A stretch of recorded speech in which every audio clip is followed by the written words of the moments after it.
President Trump taking on the role of closer-in-chief. The House bill ends the Obamacare nightmare and gives healthcare decisions back to the states and back to the American people. Selling one of the biggest deals of his presidency, his proposed healthcare bill, not only to voters but to reluctant Republicans, making yet another plea at the National Republican Congressional Committee dinner.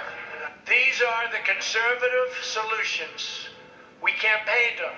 We are keeping our promises. After a day on Capitol Hill toting the revised bill, tweaked to appease both conservative and moderate lawmakers, and rallied the required 216 votes necessary to pass. A lot of the members' concerns have been incorporated in this process. The president reportedly ramping up pressure behind closed doors, singling out some lawmakers who opposed the bill and telling Republicans they could lose seats if they didn't vote in favor of it. Stand with our president and vote to end this Obamacare nightmare once and for all. Some conservatives, though, still not sold. There still are not enough votes to pass this particular bill. The presidential push coming on day 2 of the confirmation hearing for Trump's Supreme Court pick, where Judge Neil Gorsuch for the first time publicly criticized President Trump's attacks on the federal judge who blocked his travel ban. I find that disheartening.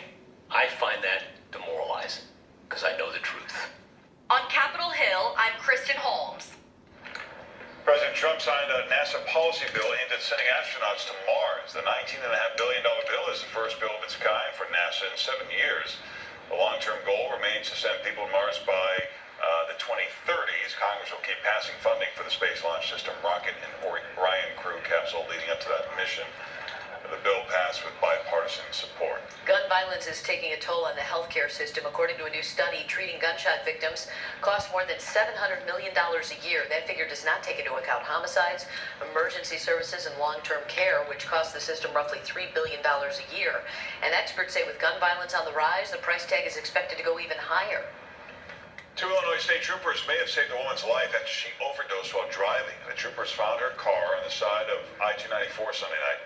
A male passenger was outside next to a blown tire. The woman inside the car was barely breathing. The man said she had taken some pills. Troopers saw her bluish skin and felt a weak pulse, so they gave her the drug Narcan to reverse those symptoms. There was a slight increase in her pulse. Her breathing did not change much. We gave the extra dose of Narcan because it's not something that's going to hurt somebody. But if they need it, it will help. The woman regained consciousness in the hospital after 4 doses of Narcan. Charges against her are pending. A new kind of dancing shoe claims it will teach you to dance. Rhythm shoes have sensors in the soles that work with a smartphone app. The sensors vibrate to help you move your feet at the right time. Wow. The information is transmitted to the app, which analyzes your progress. The app also has interactive dance lessons. Charts display how many steps you've done, your performance rate, your total time spent dancing, and the amount of calories you've burned dancing. Boy, makes the whole dancing experience seem really fun, doesn't it? Jeez. Okay. Just let me watch J-Lo videos.